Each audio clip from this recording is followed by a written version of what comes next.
reform bills. So take it away, folks. Thanks, Thank Judy. you. Thanks, everyone. Thank you, Charlie, for coming today. First time to MardiGrass? Yes, first time, second time to Nimbin, but first time to MardiGrass. Yeah. Was the second time like 2 days ago? Yeah. No, I was here about 10 years ago. I came up to have a look and see what the place was like. It hasn't changed. Hasn't changed a bit? It hasn't changed a bit, no. So Charlie is the author of his, well, of course he's the author, it's his autobiography, of The Good Bloke, which is a romp of a read. We have some copies here, but he's not actually here to sell his book. He's here to see if he can get back some of the 25 tonne of hash that he lost. We've heard it might be in the mountains somewhere around Nimbin. But what I thought today, what we might do is we'll kind of go through Charlie's life of, you know, going through being a police officer, well, I'm not quite sure what the word is for you in Afghanistan, but visiting Afghanistan for very good purposes.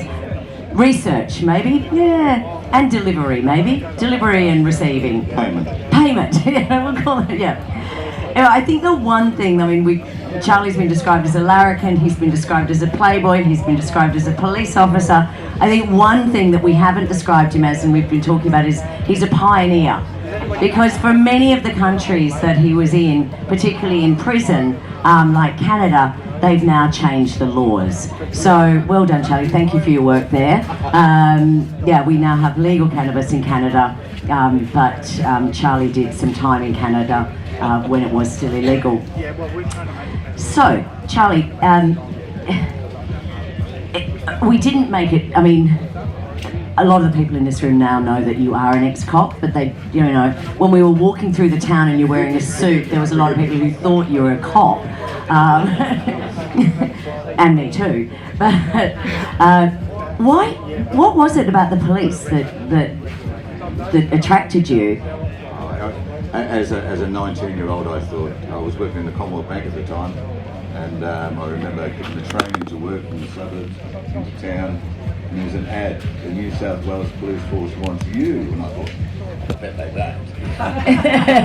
don't. But then I thought, oh, well, why not? I'm 19. It's going to be a bit of fun. So I signed up, and yeah, 9 weeks. You know, you're a 19-year-old teenager, and then 9 weeks later you can be a policeman. Yeah. Therein lies the problem. Well, there. 9 weeks. How can you go from being a teenager, running around like a lunatic in a car, and then there's a domestic situation or there's any situation, and I've got to go and tell people that are our age now, I've got to tell them what they're doing wrong. What would I know? I'm 19 years old. But anyway, that was the way things were in the 70s, and well, we haven't moved on. They're still doing the same thing. You know, you've got young, inexperienced, unworldly people telling society that lives quite fine without them, generally speaking, that these are the rules and I'm going to enforce them. And they've got no life, they don't know anything about life. And yeah, so it took me a decade to work out that it wasn't a place for me. Well, I think the police decided it wasn't the place for you. I mean, I know you decided that as well, but in the end, you ended up going to, that was your prison? For the Royal Commission, which was into corrupt police. Charlie, you weren't a corrupt police. No, and I hadn't been in the police for 10 years, but I had a private investigation business. There was a lot of friends that I had that smoked and took other drugs and one thing and another, and you know, quite normal citizens. Can you lift your mic a little bit closer to your mouth? Thank you. And they got into trouble, and I knew the police tactics and how they'd lied and they'd manipulated facts and one thing and another. So I assisted their lawyers in getting them off, and then got a bit of a name of that, being able, because of what I knew and how the police worked, how to get them off. And some were innocent, some weren't innocent, but you could get them all off if you knew what to do. And how much did cannabis or drugs play a role in the work that you were doing back then? Oh, it was 100% of it. So that was what the police were.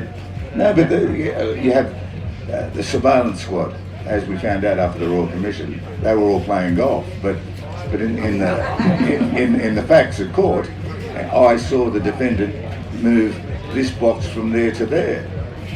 Well, how could you do that on the fourth tee? But they did, and lots of people were convicted wrongfully, and a lot of them weren't innocent. Well, they were innocent to me, but they weren't innocent according to the law. But the police lied; they cheated, and if there's a rule book, you've got to play by the rules, no matter which side you're on. And anyway, the police were cheating, so it just became an easy thing to just get everyone off. And then a decade later, they started the Royal Commission, so they subpoenaed me because I knew who was the one that had done this and done that. And I thought, well, it's not for me to tell you. Well, I'm not going to be the informant. That's just not going to happen. So they said, well, you're locked up indefinitely. Yeah, well, that's all right. So off I went with my toothbrush to Longbow Jail. Yeah, that wasn't fun because it had on every TV, ex-policeman. So, they loved you. Yeah, they did. Have not love is the word. No. But so I had to fight your way through that, and they moved me from lots of prisons. And so Charlie, so obviously they allowed you out of prison because they still thought that you might give them some choice words and you might come clean with them. So Charlie, they let him out of prison because they think he is going to provide the much needed evidence into the Woods Commission. But Charlie, somehow they forget that you had a passport and that you may leave the country. So I realised my phone was being tapped. So I created a story that my sister was in Bali at the time, and I said, I'm coming up to see you for a week. I've got to get back then and I've got to start work, and they're all listening. So they thought I was going to be back in a week. There was no chance I was coming. No chance. Until the Royal Commission finished. And I was in Bali, and an old client that I'd helped out, he had me some money and he went to Amsterdam. And he rang me and said, come to Amsterdam. And I went, what for? He said, well, I've got some of the money I owe you. And I thought, well, there's a good reason to go. So off I went to Amsterdam. And he said, I've got a couple of people that are really interested to meet you. I said, okay. So I went to one of the really nice coffee shops in Amsterdam, as most of them are. And he introduced me to a couple of gentlemen, and they said, we've got a project we'd like you to run. And I'm thinking, well, you don't even know me, why would you want me to do this? So so we've got 25 tonne in Afghanistan, and we'd like you to get it to Canada. And I'm thinking, really? I've never seen a piece of hash in my life. Back. Actually, I've got some for you. Because I thought it was unfair, you never got that 25 tonne, so I have got some here for you. But just backing up, because when you got to Amsterdam and you were meeting, what were their names? Bram and Gert? Yeah. Gert. Anyway, maybe not their real names, but they called you the Prince. Like, why did they call you the Prince? Because they'd seen in TV. If you remember, just tell everyone close to you. Oh, if you've been in, or if you're around 30 years ago, and you saw the Royal Commission, and it was publicity around the world because it was the first time they'd used a camera in a car when the police were handing over the money to each other, and that was one of the informants that no one knew, and so in the hashish world and in the drug world around, it was a new technology, so everyone that was in the business was paying attention to, better watch out if we're in a car now, and and don't talk on a telephone, and the usual things that they think they know, and it was the Royal Commission, and I was Charles. So when I landed, they said, well, we're going to call you the Prince. That's your nickname now, right? And so I travel around the world with millions and millions and millions of dollars, and everyone that I'd meet. So we're meeting the Prince today, the Prince. and one thing is a fact in life, that if you give someone a bag with $2 million in it, You're a good bloke. Yeah. Make no mistake about it. No one. If you have an argument with the person you're involved with or one thing or another, nobody doesn't like the man that gives them the moon. Yeah. So you were mainly a deliverer of Yeah. joy. Yeah, of joy everywhere. Of joy, yeah. So so they send you to Afghanistan, which just doesn't seem like a terribly safe thing to do, but It wasn't then because the Taliban had just retaken Kabul, and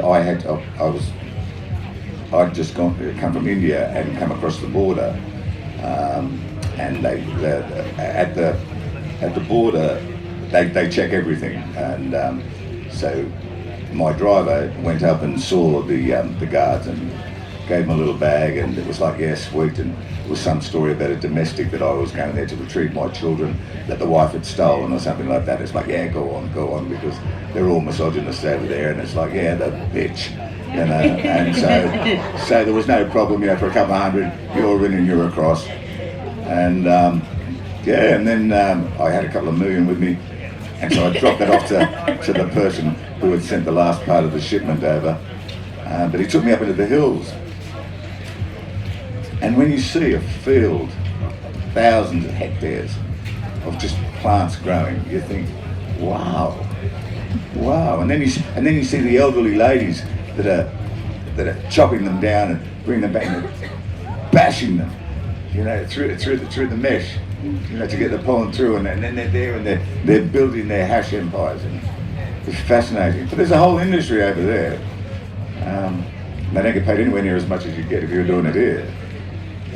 But you know, it's their way of life, and it's their community, and lovely people, but just not all that safe being there. no. So you got out, and then so you know, Charlie and being a thorough fellow, looked at the safest countries to be involved in drug smuggling.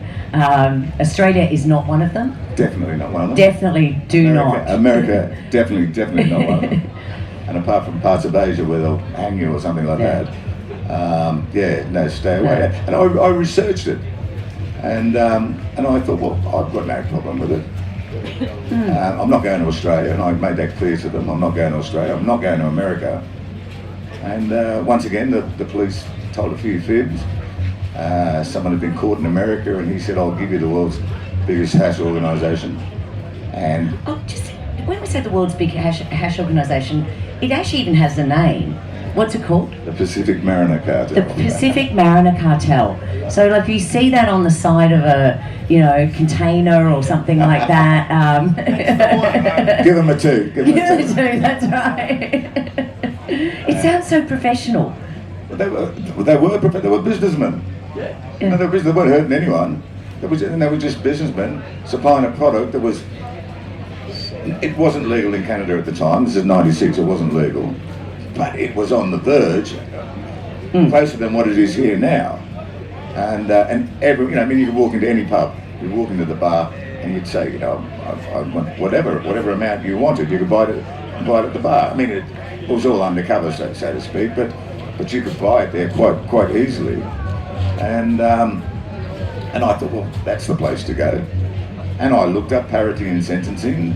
You know, if you were in Australia, you get 40 years. You know, after 1988, when they brought in truth in sentencing, what you get is what you do. I thought, well, I'm not doing 30 years.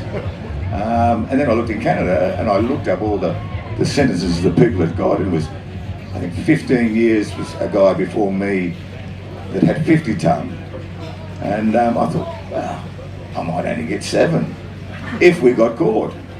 And anyway, I got 10. But being a first-time offender with no violence, you only have to do a third. So, up until that, like, how much money had you moved before you got caught? Like, how much joy had you been bringing to people? 200 million. 200 million. Easy. Yeah, I mean, he still had $1 billion to get through, so, like, you know, didn't quite hit the KPIs, No, didn't get there. but still moved $200 million, and there's 25 ton of hash. Yeah. Where is it? I mean, I don't know where it is. Not where is it now? Like, They tell when was it then? they've earned it. That's right. The police worked very hard. I wonder to get how that. much, this doesn't take much to drop a little bit in your pocket, does it? No, here you go. But anyway, they allegedly destroyed it all. Yeah, but But was it on a? It was on a ship somewhere. Ship, yeah. From Pakistan. Going to Canada. Going to Canada, and 119 nautical miles north of Vanuatu. Unbeknownst to me, 8 ton came to Australia, and I wouldn't have been part of that had I known that. But they knew that I didn't know that, which sort of saved me, because otherwise they'd have let me out in Canada and brought me back here.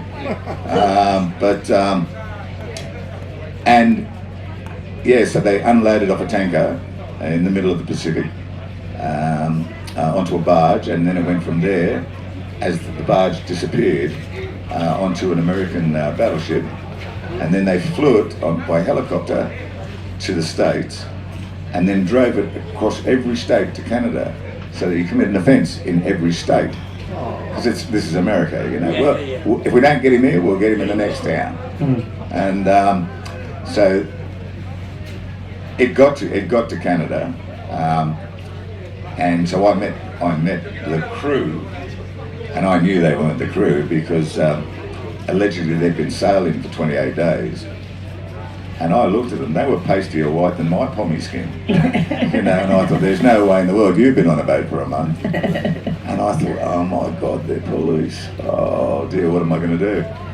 And so I thought, I need to get out of here. So I said, you blokes haven't been paid yet. So I've got a couple of million back at the hotel, I'll drop it off to you tomorrow. And I know police. No policeman's going to arrest you if you're going to give him a couple of million tomorrow. No chance. And anyway, so they let me go, and a long story that they actually found my phone number and heard me telling the boys back in Amsterdam that they were police. So then they tapped my phone, and then they turned up that night, knocked on the door, and that was it. And then they tried to extradite me to the States. And I thought, well, I can't have that. So I pleaded guilty in Canada, and they gave me 10 years, and I thought, well, I'll just cop that. And the Geneva Convention applies then, you can't be charged with the same thing twice. So that was it, and I sort of got away with it for a whole lot less than probably they thought I deserved. But going to jail as a former police officer probably doesn't bring the welcome the welcome mat out for you. No, there's definitely no welcome mat. No. Absolutely. But from what I could see, like you actually, well, from what I read, terrific book, actually makes, well, I mean, if there's a jail I want to go to the one you went to in Canada. Like, that sounded like a really nice jail. Lots of hash, lots of, candlelit suppers. Well, that's not for everyone. It's, it's about reading the rule book, and there's a rule book. I mean, I respect the law. Always have. There's a rule book. Here they call it the Crimes Act. It says if you do that, that's what you get. So if you do that, don't be complaining when you get that. That's it. And as you smoke, you know that if you get pinched, nowadays it'll be a fine or you'll lose your license. You can't complain about it, whether you agree with it or not. That's what the rules say. Well, it's the same in Canada. So when you go to prison, there's a rule book. So the first thing you should do is read the rule book.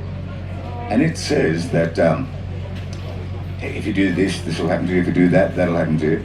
There's a section in there, it's called religious diets. And have you ever seen a movie where, any prison movie, where you see the inmates and they line up and there's slop? That is a truism in life. And I thought, well, I can't survive 10 years of this food, there's no way in the world. So I became a Hindu because you're allowed a religious diet.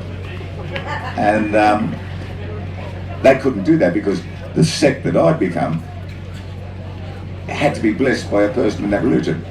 Well, there was only me now in Canada that was part of that religion. There was no one else, just me. So I had to bless my own food. And so as I front up the next day at the canteen, I said to the screw, I said, where's my food? And he said, well, it's there. I said, no, that's not my food. He said, get in there. So I went and saw the warden and said, where's my religious diet? He said, get the fuck out of here, Staunton. I don't want to talk to you. I said, well, mate, there's the rule, page 642. It says I'm allowed that. That's the rules. You know, I don't make them. They're the rules. And anyway, he said no, so I appealed to Ottawa. And of course, they said, you must respect his religious views. And so he called me back and he said, right, how are we going to get over this? I said, really simple. You give me an electric washing myself, and I'll give you a grocery lift every Thursday, and I'll cook my own food. He said, well, we can't do that. I said, well, I didn't make the rules, that's what it says. He said, well, you're not allowed to disseminate this information anywhere. I said, I promise. I got straight back to my wing, and I told the Rasta guy, I said, mate, you're now a Jew, right? You're a Muslim, right? You're a Sikh, and it went on. So there was 8 on our wing, and we all changed our religion, and so I cooked for everyone every night. And that didn't make me popular, I can tell you. But you know, you've got to do what it takes to survive. Yeah. And I hadn't really been a smoker until I went to prison. But I had a co-accused there, and he said, Charlie, you better learn to light this hash. And I said, why? He said, well, you never get to sleep of a night if you don't. I said, well, mate, we're in the neck, how are we going to get the hash? He said, leave that to me. So he was an experienced person. And so he'd just order the hash, we'd have it delivered to ourselves, and he could roll a joint with one hand. It's just amazing. God, there's an Olympic for that, there's a competition for that this evening. Yeah, and so yeah, that was it. And it was all rosy, and so every night we'd smoke our little joint. We'd have a very nice meal every night. Sleep well. And slept like a baby. Yeah. Of course, that did actually get you into trouble in the end, and I did, yeah. Yeah. So because despite it being this lovely prison with great diversity of religion and lovely dinners, they still didn't look at it highly when you paid $1,000 for your hash. I'd said to my co-accused, look, I'll get it this week. And he said, well, you don't know how to? I said, yeah, I do. I said, the bloke down there, he can get it. So I went and saw the guy that I thought could get it, and he could. And I said, I want an ounce. He said, yes, sweet, that's 1,000. I said, sweet, no worries. Which is very good value. Do you want me to give it to your wife? Put it in your wife's account, or do you want the cash? How do you want it? Sure, could you get me the 1,000 in cash? I said, no problem, I'll get my lawyer to bring it in. So my lawyer, but unbeknownst to me, there was someone listening outside.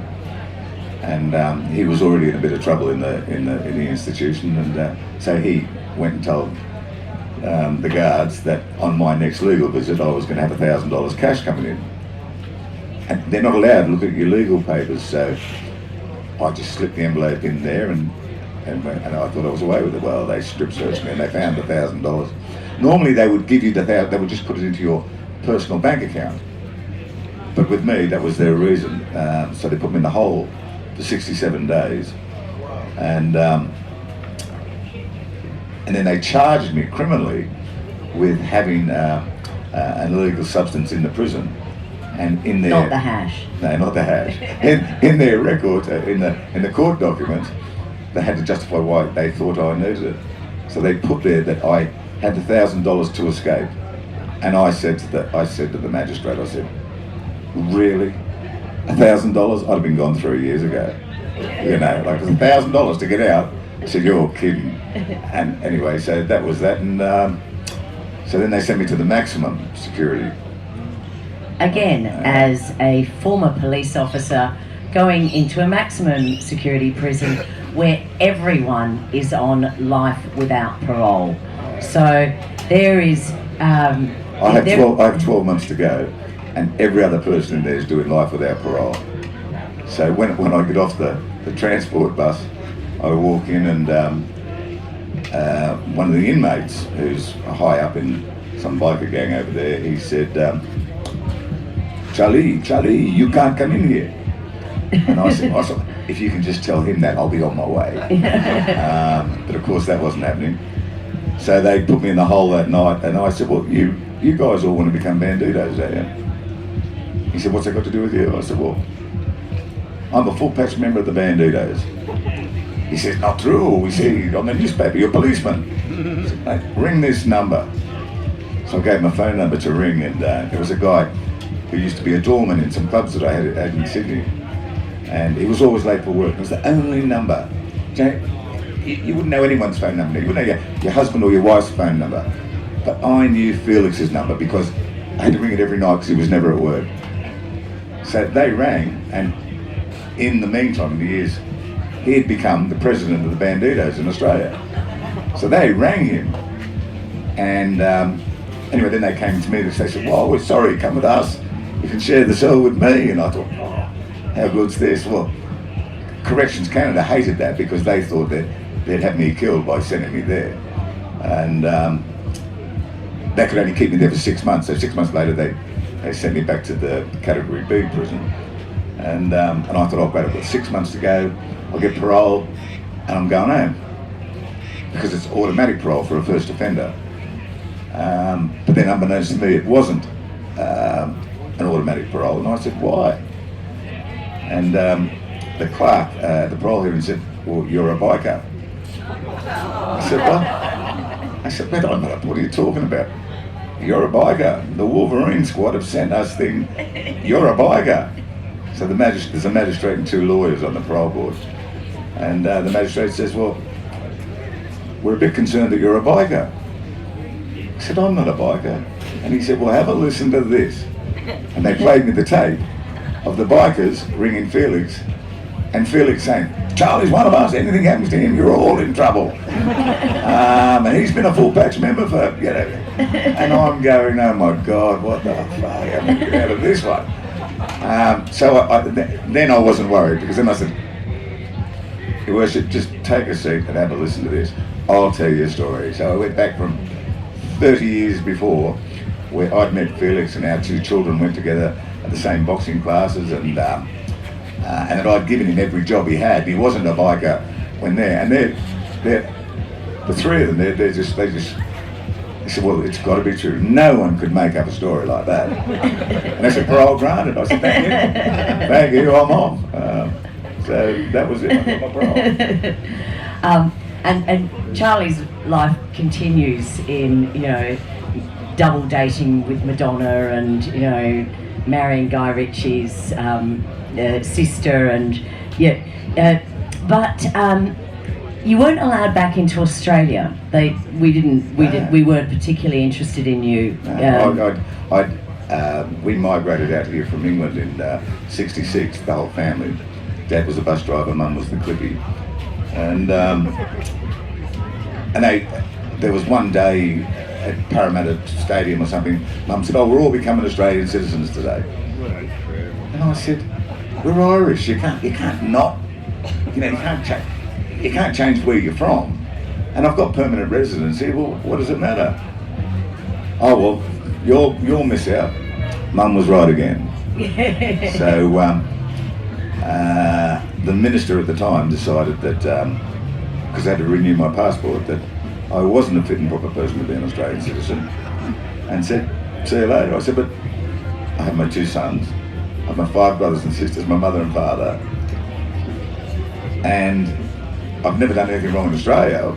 Well, what's your problem?" I mean, I didn't come to Australia purposely because the rule book said don't go to Australia.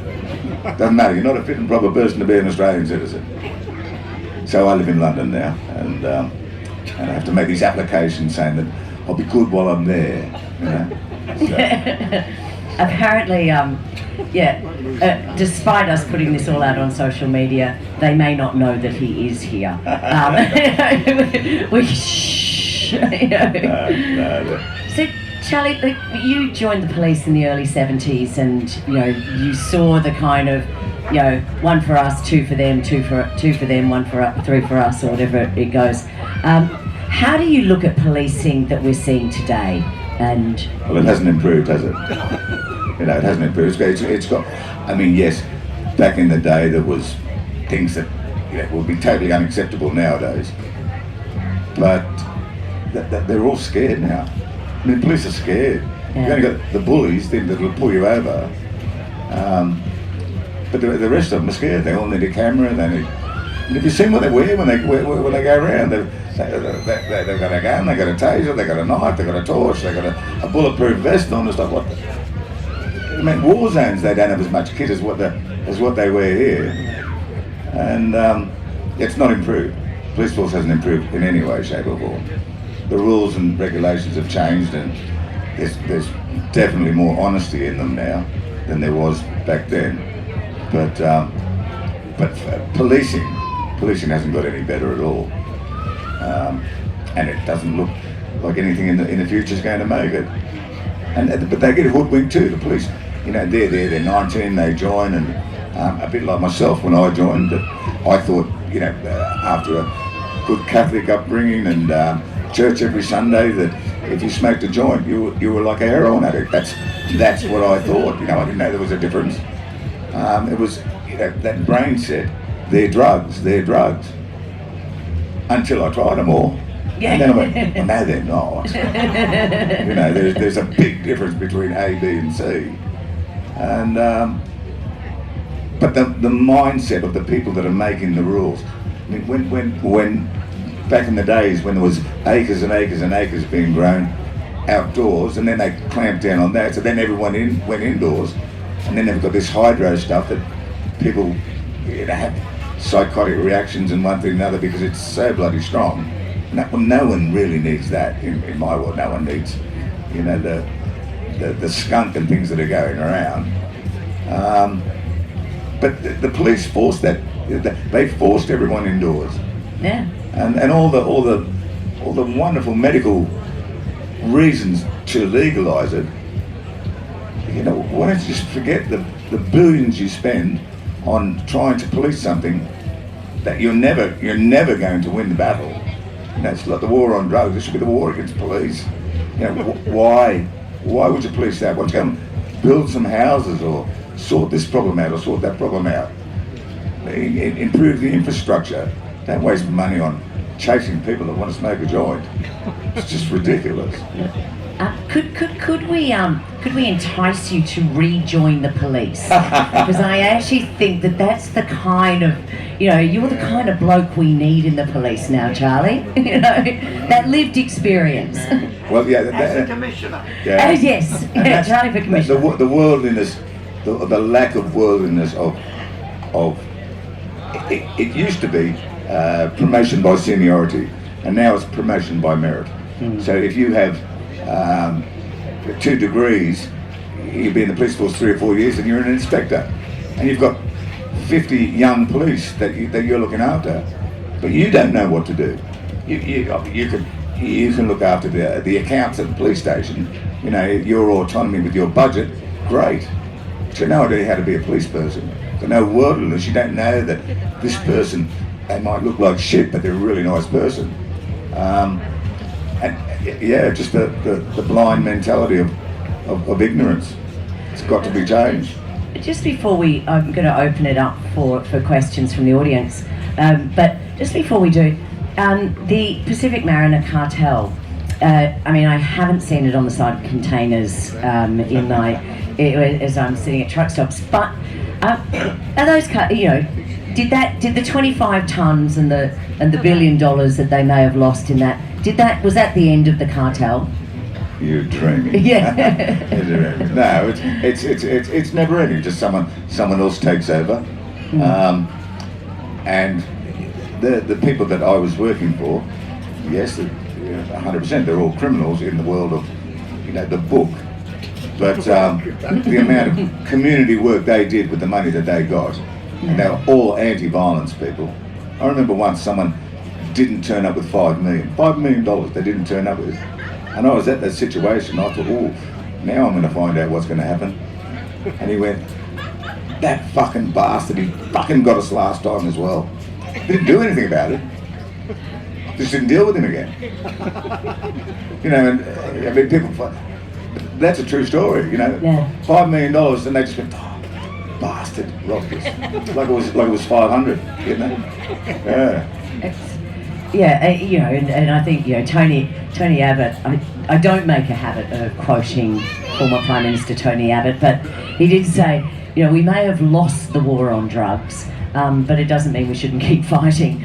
And I actually believe that we shouldn't keep fighting and looking. I mean, if you regulated the cartel, There is no war. There's no war. I mean, you need two sides to have a war. There's no war. There's no one here's fighting back. No. You know, it's not like you're going bombing the police station because you won't let me have a joint. There's no war. You know, that's just for the dramatisation of let's make it sound bad. What war? I mean, not many people are going to get hurt here today, are there? And if they do, they won't feel bad about it. No, exactly. And if you can't keep hash out of prisons, you know, the idea that you can keep it out, you know, of our island nation is ludicrous. Ridiculous. Is ludicrous. Ridiculous. Now, I don't think any questions are off the table, although I didn't actually check with you, but I'm just going to say that since I've met him actually I probably met you at Barron's at 3 a.m. Back in the 90s. But I threw her out. And I have a microphone for questions, so if you want to put up your hand. Yeah. And So can I throw in a quick one? Yes, what you can. What sort of volume does 25 ton of hash look like? Like how many container loads? It would be this marquee to the where the roof starts, just solid. That would be 25 ton. Oh, wow. Okay. Yeah. Okay. Any questions? It's about 7 container loads. Everyone's very quiet. Or they're frightened of the mic. Charlie, so we've got the Pacific Mariner cartel. Were they one of many, or were they aware? Were there other, you know, competitors in the field? Huge up there. 3 or 4 that I knew of, and they all help each other out with regards to I've got to pay so and so, I need 10 million. Yeah, no worries, mate. Yeah, pick it up from whoever. Well, the prince will come and drop it off to you. And it's because the product's all coming from the one place. The one place, you know, bar 100 miles. You know, it might be Nimbin, it might be Mambimbi. You know, it might be Port Macquarie. You know, but it's all sort of in the one area, and everyone has their own shipping rules, regulations, transport. It's a business. It's a proper business. So Do you think? Yeah, sorry, I've got another question. So, was the hash hidden in sort of coffee jars, or was it just like stacked in the container? Just solid. Stacked. You know those? Have you ever seen people at supermarkets and they've got those? They're red and blue and white string bag things. 25 kilos. Every 25 kilos in one of those, and that's how you work it out. Each bag is 25 kilos. So, you know, 4 of them's 100 kilos.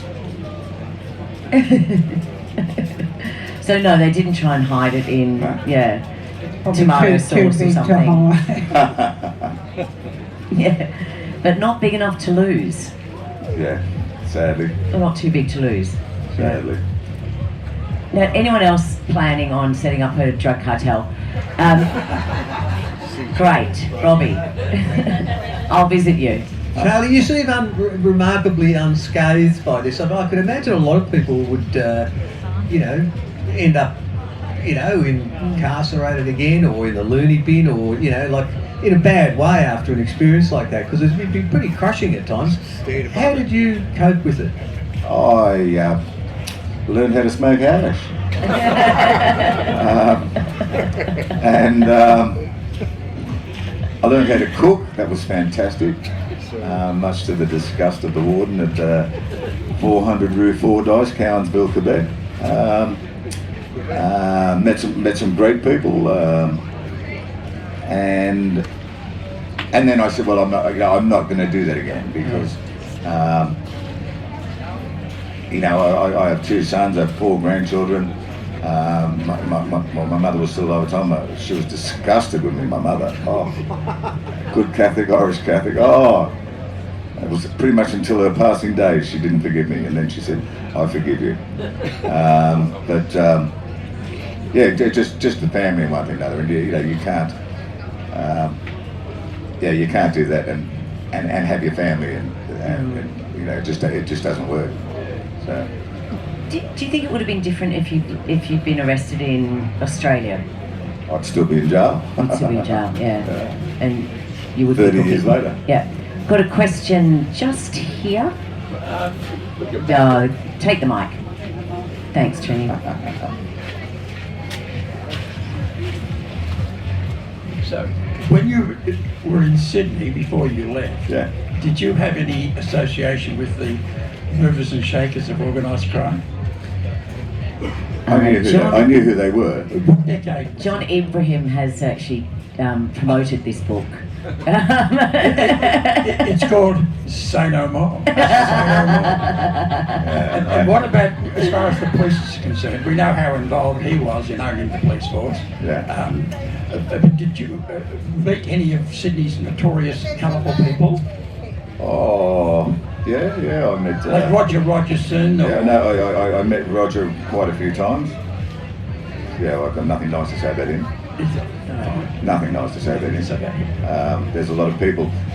When he passed away, I'm on a few police sites, retired police sites, and there was people standing up for him. They owed him. How the fuck they did? He's a fucking sociopath. What about Chris Flannery? I met him once, and you'd walk the other way if you saw him.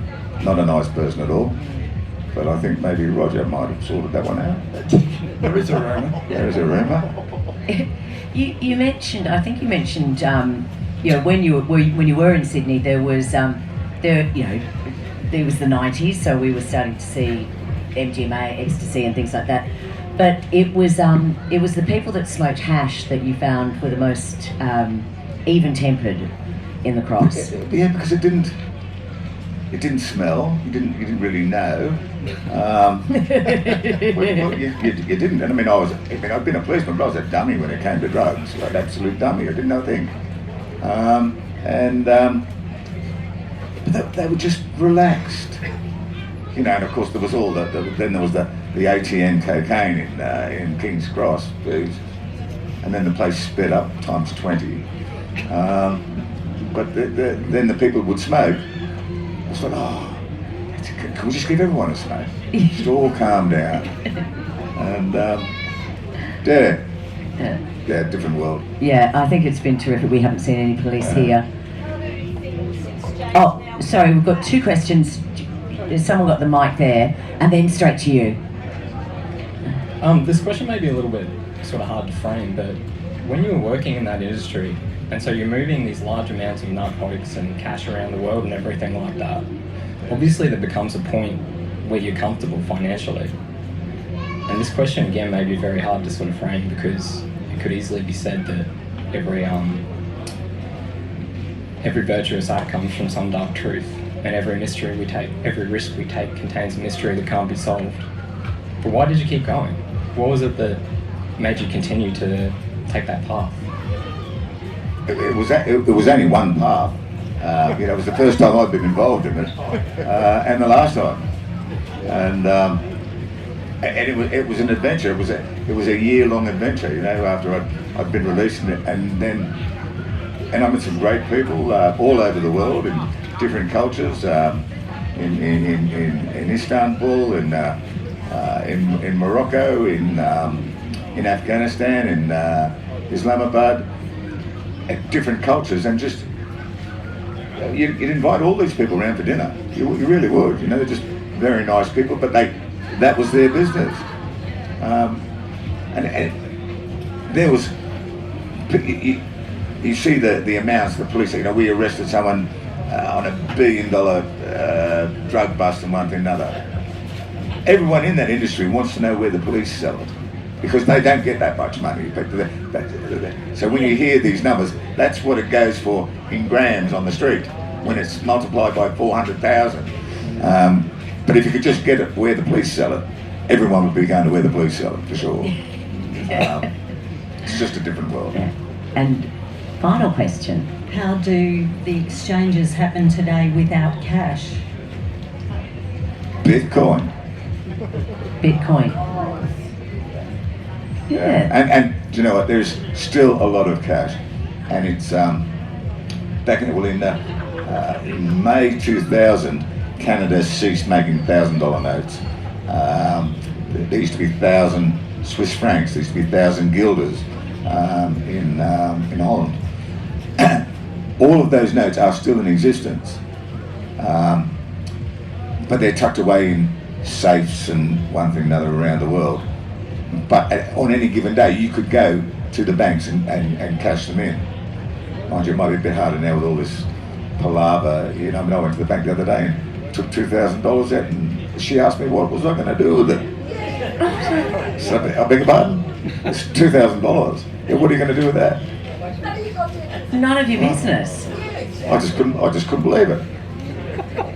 Yeah. But yeah, there's other ways. Yeah, artwork, diamonds. You know, you can have $5 million worth of diamonds in your hand. Put them on a bead, and you wear it through, and the customs bloke thinks that's a cheap looking necklace, you know, because he wouldn't know. Not many jewellers on border security. So yeah.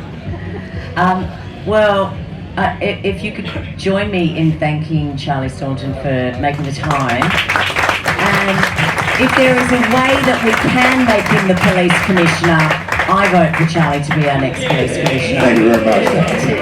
Vote 1, Charles, for police commissioner. Well, thank you everybody, and thank you Fiona and Charles. I said that was most interesting. We are